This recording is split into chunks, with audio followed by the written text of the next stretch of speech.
Welcome back to the Inclusive and Online Podcast. My name is Dan. I'm Kate. And I'm Kayla, and together we're your hosts for the Inclusive and Online Podcast. On this month's episode, we explore identity from a different angle than before. We've spoken in the past on intersectionality and how various elements of people's identities can come together to shape how that person experiences and interacts with the world. In this week's episode, we'll be digging a bit deeper into multiple intersecting identities, specifically when it comes to race and developing one's racial identity. I recently had one of my students share a video his church made featuring him telling a story. He talked about how he struggled with relating to his multiple cultural identities throughout his life. The situation stood out to me because it never occurred to me. I've always been able to quickly, without thinking, check the box next to the word white and move on with my day. I didn't really connect with how important this issue is for so many people.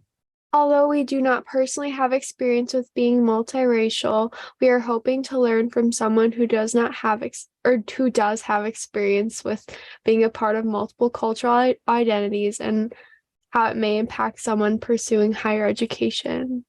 Well, we decided to ask my student if he'd be interested in sharing his story on the podcast, and he happily accepted. We'd like to welcome Brian Petty to the podcast. Hi, Brian. Welcome to the show. Tell the audience a little bit about yourself. Hi, everyone. As you know, I'm Brian Petty. I am currently working at Rochester University, where I'm also pursuing my master's in organizational leadership at Oakland University. So here at Rochester University, I get the privilege and honor to be a resident director, which is so fun. Got started this job in July 2020, so in the beginning of the pandemic, which has been a fun little adventure trying to navigate that, but then it's been a little bit like a relaxing vacation now that the pandemic is over, and I'm like, oh, this is kind of easier and fun. And as well as I'm the student activities coordinator, so I get to work closely with our community programming board and plan different fun events for the community, student body as a whole. But my journey, raised in Detroit, Michigan in the 90s to a multiracial family. So my mom is Korean and my dad is Black. They met when my dad was stationed in Korea in the military in the 90s.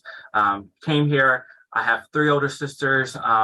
And so we have just, in my entire life growing up, I thought we were the only multiracial family that I kind of knew of. But that has been such a huge part of my story and part of who I am. And part of the work that I hope to do in the future as well is focusing on the multiracial family and biracial individual. And yeah, my journey has been non-traditional in a sense of who I am and how I identify and what I believe and how I see myself as well. But as a whole, I have come to a beautiful place of really embracing all of who I am and really loving all of who I am in every area as well. Well, it is so nice to meet you, Brian. Well, we're just going to jump right into the questions. What was it like growing up in a household with 2 different cultures? Yeah, Kayla, as I mentioned, growing up, I had a Black father and a Korean mother. And so my mom immigrated here a little over 30 years now. And so growing up, it felt I didn't know anything different. I almost thought everyone grew up in a multiracial family, but then I realized and slowly learned over time that is not true at all, and that everyone doesn't have the same experience as I do. And that's okay as well. I think there was moments of confusion, but also moments of like, oh, this is normal. But at the same time, it wasn't normal, it was pretty different. And thankfully, and in a beautiful way, it's becoming a little bit more normal or more common. It's more of the better response. It's becoming more common of having multiracial families inside the families. And so growing up in the household, there was a tension that I always had of, outside of my house, I felt one way to pursue this American lifestyle, American culture, and trying my best to fit in. But then within the household, within my family, there was a huge emphasis on the Asian culture, with my mom being mostly a stay-at-home mom for a majority of my life, where she put a lot of that Asian and Korean culture inside of us, of the way that we ate food, the way that we had to do our homework, the way that we were limited on TV and video games. There was a very Asian culture setting. And so growing up, that was very interesting because I felt like I was living this double life. And honestly, for my entire life, I always have felt this double life that I have to always be more than one Brian, that I have to be a Black Brian or an Asian Brian or American Brian, and I can't just be Brian. And I think now I'm learning how to fuse that all into one Brian. Yeah, that's really interesting to hear about how you kind of would put on these different identities in different situations. And you addressed that a little bit in the more than or two or more video that you created with Kensington Church. And that was kind of our first introduction to you. Dan shared that video that you had shared with Kayla and I. And I think we were all pretty touched by the personal journey that you shared. And you mentioned feeling like you were living divided. And I think you've touched on it a little bit, but can you tell us a little bit more about what you mean by that? Living divided for me meant that, so let me take a little step back. We live in a Western culture where we had been super influenced by some great philosophical thinkers, Aristotle, Socrates, and, Plato's, and they taught us the concept of democracy, debate, and dualism, and so it's always this or that, black or white, left or right world, and we still live in a lot of that today. We still have that same mindset. And so growing up, society and myself I felt like I was forced to choose one side, that I could only choose to be one and not both. And because of that, it was like they wanted me to split. I felt this external pressure to split who I was, to be divided, to not fully be Brian Petty, who is Black and Korean. I had to just be Brian Petty, who is something that I really wasn't all the way. And so throughout my time, I have just really journeyed and met some amazing people along the journey and attended some amazing classes and workshops that have taught me how to fully embrace myself. And one of them was a workshop called Living Undivided, which is mainly focused on racial reconciliation work. But I realized that I was living divided in myself, that I had this tension inside myself that almost hated each other, which learning more about the US history, I learned that like in the 1970s, I believe it was the 1970s, during the LA riots, there was a huge incident that happened between the Black community and a Korean beauty shop owner. And it was like convicted of murder, and it was a really big issue that caused a lot of tension between the two racial groups. And I realized, learning about that history, I was like, oh my goodness, I almost feel that inside of myself. This is kind of wild that history is almost repeating itself, but within myself as a human being. And so I always felt this divide inside myself where I wasn't Black enough to be in the Black community and support the Black community, but yet I didn't feel Asian enough either to feel and support the Asian community. And so I found myself just outside of the two areas that I actually identify with the most and was part of all of who I am, and having to choose one that isn't really part of who I am. And that was just the majority culture of America, And kind of adding on to that, I thought it was interesting when you discussed being othered. And if you could tell us some more about what that means and to be othered and how it affected your sense of self or identity throughout your life. Two or more, we're focused on multiracial and the biracial individual. And that's it's not excluding the individual who identify as like Irish and Italian, like that is definitely being two or more, and two or more cultures live within you. And there might be some tension between that as well.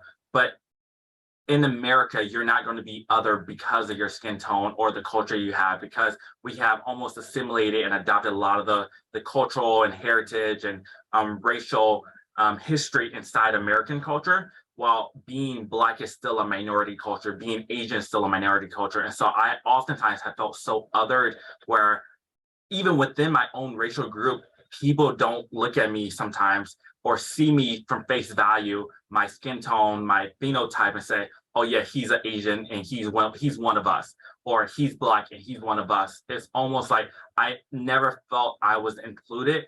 It's almost a feeling of like being last one chosen for the kickball team, during recess. And so I always felt other, like sitting alone by myself and having to learn how to navigate that otherness, where I always was in the classroom, where of majority spaces where I was always the minority in the case, where I wasn't, whenever some topic talked about like the Korean War, everyone looked at me. Or even when it was like in classes in college where it's talked about like slavery, I felt like there was eyes on me, that everyone looked to me for my opinion and my thoughts and my comments on the situation. So this otherness have carried throughout my entire life, where it just never felt like I was fully seen for all of who I am.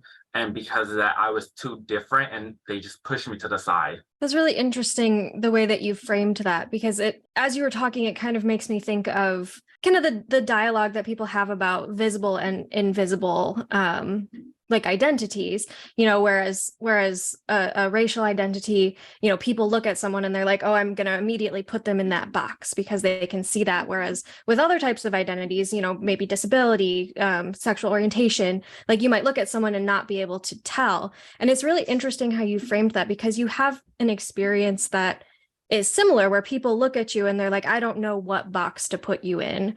But they also still see you as different in a way, because there is that visible thing that people see. They're like, it's a very interesting concept with like what you've gone through, because it's unique to what a lot of different people's experiences might be. Yeah, Kate. I have realized over time that my story and who I am and the pain and the emotions I go through, yes, they may be different in certain aspects again, but for the majority, the overarching, the umbrella emotion, pain of feeling confused, feeling other is so similar, and it's only becoming more common. The pain and the emotion that I'm experiencing, or I have experienced, is becoming more common. And the more I have shared my stories to others, they're like, wow, me too. Like, I never knew that.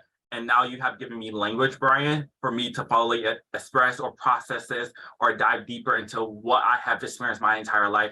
And that is the heart and behind Two or More, the nonprofit, is to help people feel like, wow, finally feel seen. And I finally have some language to express some of this emotional pain that I have. And to also help the future generation navigate this, so it's not as confusing. It doesn't feel so heavy or unknown or scary. Like, I don't think my parents, which I love them so much, but they were not equipped in order to have these conversations. And that's just because it was so new. It wasn't until the 1967 that Loving versus Virginia was legalized in America for interracial marriages. Not saying that interracial marriages and relationships didn't happen before then, but they were technically illegal. And so I see myself being born in 1996 and that happening in 1967. I'm pretty like generation one and a half, maybe two if you see it sometime, but I'm on that cuff of the first generation of the byproduct of the legalization of interracial marriages. And so a lot of us who identify in the multiracial, the two or more demographic pool, we're finally becoming of age where we're like identifying and processing a lot of our childhood, and like, oh my goodness, I went through this pain. I never knew this. This is part of me. I have always felt this missing part inside my life. I don't know what it is. And now I'm hoping to help others navigate through that situation and fully embrace all of who they are. I think it's interesting that you mentioned, now you have the language, to describe some of this. And, I've got 2 young children. I've been doing a lot of work on just kind of understanding emotions because they have strong emotional responses, and so do I. And I never really had a good vocabulary to figure out, what this emotion is, how can I describe it? But I've been putting a lot more effort into that area, because without that language, it's going to be hard to come to any kind of understanding. And, if you've spoken to somebody, I don't sign. I don't know ASL, but I have a friend who's deaf, and we found a different way to communicate. But before that, we wouldn't have had much of a way to find that common ground. So I just wanted to stress that, having that language, building that terminology is so important. And I'm glad that you recognize that. Yeah, thank you, Dan. I think one of our goals as a nonprofit is that we create curriculum based off almost kind of like the grade school system we have in America, with elementary like K through 5th, and then middle school being 6th through 8th, and then high school being 9th through 12th, and even like post high school, so college and adulthood. So we're hoping to create like a 4-level type of curriculum that will be for the parents, but also for the individual, to walk them through this identity development, because that's basically what we're hoping to help along people along their journey, is their racial identity development, which is so important to who they are as a person. The more you know who you are, the more confident you are, the more you have just freedom and ownership of like what you can do. You just know your potential a little bit more. You can dream a little bit more, but also it would just help you along your journey just in life. And so some of the curriculum, like in K through fifth, a lot of the curriculum that we'll focus on or target will be on like just skin tone and face value, just physical features that you'll see, and how these physical features kind of like grow, and how it's okay to be different. It's okay to have, you know, being multiracial. Sometimes you have like a bigger nose, but then smaller eyes, because again, you are getting facial features and physical features from two different racial groups, and you're going to see them merge and talk about that development and how it all is about. And then in middle school, we're going to talk a little bit more about like culturally, like geographically, where are you? Where's your family? Where are the people, your ancestors? Where do they come from? And the history behind that. And then in high school, we're going to dive even deeper into that history and talk about like what are the struggles that your people went through, and what have been their journey from coming from wherever they are coming to America. Because I think if we're focusing on the American individual, because I mean, we live in America and that's the people that we'll be focusing on. And I think knowing the American story of what your people, your racial people group have been through is so important. And then in college and and later in life, college and later life, we're hoping to then offer like DNA tests for that individual to physically see, like scientifically, which scientific DNA tests are only as effective for the DNA pool that they have, you know. But it's been such an amazing journey for me to take my own DNA test and to see like scientific proven data that says this is how much I am and these are who I am. And it's been beautiful, as well as taking them on like these cultural civil rights trip, kind of like a heritage trip. And so I got this privilege to go on a little Asian American heritage trip in 2022, a year ago. So sorry. A year ago, where we went to California, where California has a huge Asian population because of the location is closer to Asia. And so I went through this trip, and every day we went through a different, like almost Asian racial group that had a huge presence in California, and learned their struggles and learned their story. And I never knew about like the Chinese exclusion act that we had in America, or the Japanese American internment camps that we had, and just so much of this Asian American history that I'm like, yeah, I'm Asian. But yeah, I don't even know my own history. And so I don't know how to move forward if I don't even know what the past is. And kind of adding on to that, on our podcast, we focus on inclusivity in education. Can you describe what it was like in your early educational experiences in elementary, middle, and high school, being a part of two different cultures? That is such a great question, Kayla. I struggle so much, and I think we have come. I never want to talk about how much farther we have to go. I like to acknowledge the progress we have gone. But growing up, I remember we had standardized testing every single year. And part of that standardized testing is writing out your information, your name, your address, and then also writing out your racial background. And a lot of the questions, or every year when filling out the racial background question, I was only forced to choose one option. And having that force of just choosing one option brought a lot of confusion inside of who I am, and subconsciously created this identity of like feeling othered. And I think that's where another part of that feeling other was, because I said, well, I'm not just Asian, I'm not just Black, I can't just choose one. What bosses am I going to choose? I'm going to choose the other boss. And so that I also adopted this other racial boss identity, because that's all I had to choose every single year, taking this standardized testing. And I think over time it have just really impacted my confidence of who I am, and my value of who I was, and just my overall identity. And even with that, it was just a struggle, and like the knowledge, again, I never knew about Asian American history until later in life. And so part of it is I'm also not learning about my own culture and history in an accurate way. Kind of adding on to lack of representation in your standardized testing. In some of our other episodes, we've discussed lack of representation in educational resources. Representation often refers to how different cultures are not represented in the content. Has this come up for you? I think 100%. The quick answer is yes. But I'm trying to expand a little bit more on that. And I think, again, like I mentioned, I never knew about Asian American culture or history growing up. And a lot of that I had to learn on my own or learn through my mother. And so my mother, she has the Korean culture and the heritage and history. And so she does her best job of communicating that and passing it down to us. But also growing up in Detroit, Michigan, which is predominantly Black, my mom really suppressed some of that Asian and Korean culture inside of her to share with us because she wanted us to just belong and fit in. And it's almost this survival mentality that a lot of multiracial or immigrants have that I knew my mom adopted, which for a while I was in a place of confusion and anger towards her because I'm like, why didn't you teach me? Like, this is so important. This is part of who I am. Like, it's all on you. I blame you. But then I had to step back and I'm like, well, my mom just immigrated here in the 90s into a whole nother country. She didn't fully know the language of English. She didn't really have any type of other family connections. She was all by herself and she just tried to fit in herself. And she didn't want her own kids to go through some of the pain and hurdles that she went through. And so she suppressed some of that history and some of that culture, which also impact the education aspect.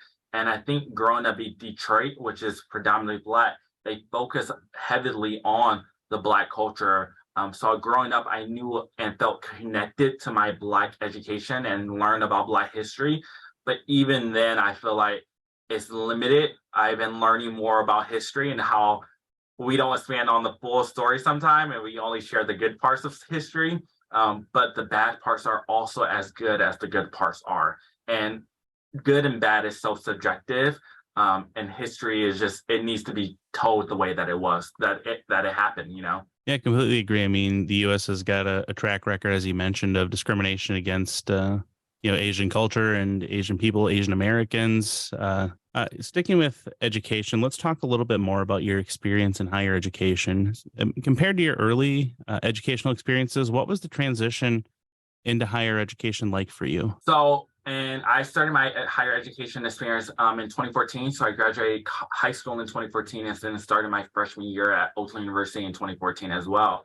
And I love higher education. I mean, I'm working full time in higher education. It's been great. I'm pursuing a master's now, so I love higher education as a whole.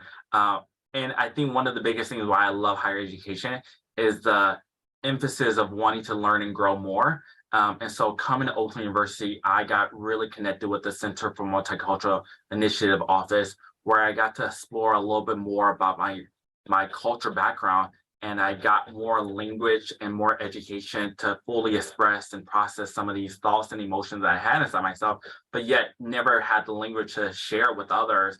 And if it wasn't for the CMI, Center for Multicultural Initiative office, I don't think I would have had a lot of the development and growth that I have today.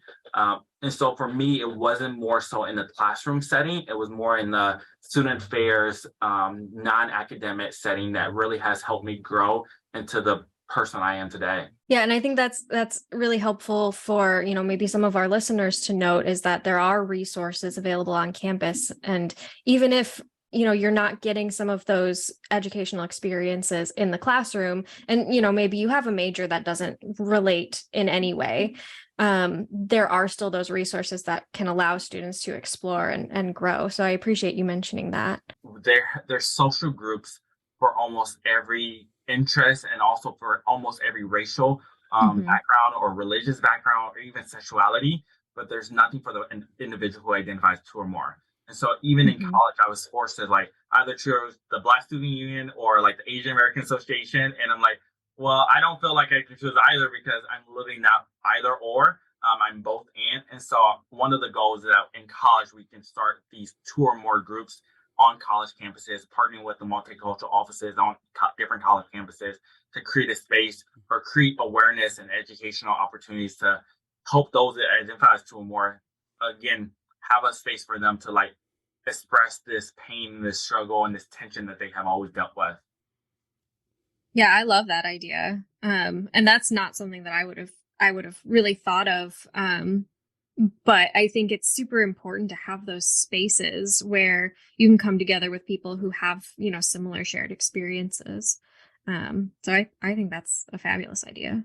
Many of the people that we've interviewed have expressed that there was a shift in their experiences in higher education during the COVID-19 pandemic, especially when it came to their sense of belonging in the classroom environment. Did you experience anything similar? Did anything change for you when you shifted to like an online learning environment? So I actually graduated right before the pandemic started, but my experience, I think what has happened with the shift of the pandemic is more also the social injustices movement that has really birthed out of the pandemic. I mean, we had currently at that time a president who associated the pandemic to a one race group, and that's it, and called it the Chinese virus, which really othered and made the Asian race the enemy, especially the Chinese Americans that were in America at the time. And I think we still have ignorance towards other racial groups and how to interact with them, but also how they our brains are formed and we're taught at a young age to just label people, and that is just how we do things. We want to label things. I mean, even growing up, I mean, as a child, you teach your kid how to label with colors and shapes and sizes and etc. And so we're always taught from a young age to label things, and I think we have labeled people as well. But because of that, it has opened, I think, the door and the opportunity for people to learn and grow and to not be stuck in that hole of like, no, actually, I think this might be wrong, or I think I almost in this way of deconstructing some of the things that they have learned when they were younger and reconstructing their framework and their knowledge moving forward. And so I think it has opened the door for more of real history, of a deeper research into different racial groups, which has been beautiful. So even though my online learning experience have been a little different, I think overall professors and higher education institutions are realizing, wait, there's other racial groups within America that has also been oppressed and have been affected, and their stories should also be shared. So how can we pull some of their stories? How can we pull some of their research? How can we pull some of their books and authors into what we're learning into the classrooms? All right, I'm going to shift gears just a little bit. This is our final question for you. You've talked a little bit about your nonprofit, Two or More. Can you tell us a little bit more about your plans for the organization? Yeah, so currently we're just gathering people and trying to create a community. And I think that's number one before starting anything, is just trying to gather that community and bring people together. So right now we're just interacting with others, sharing the hopes in the future of what we're hoping to do, the vision.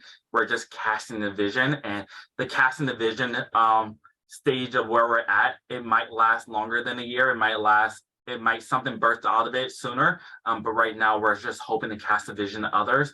And eventually out of that casting vision and gathering that community, we're hoping to read some type of book where they focus on this multicultural identity.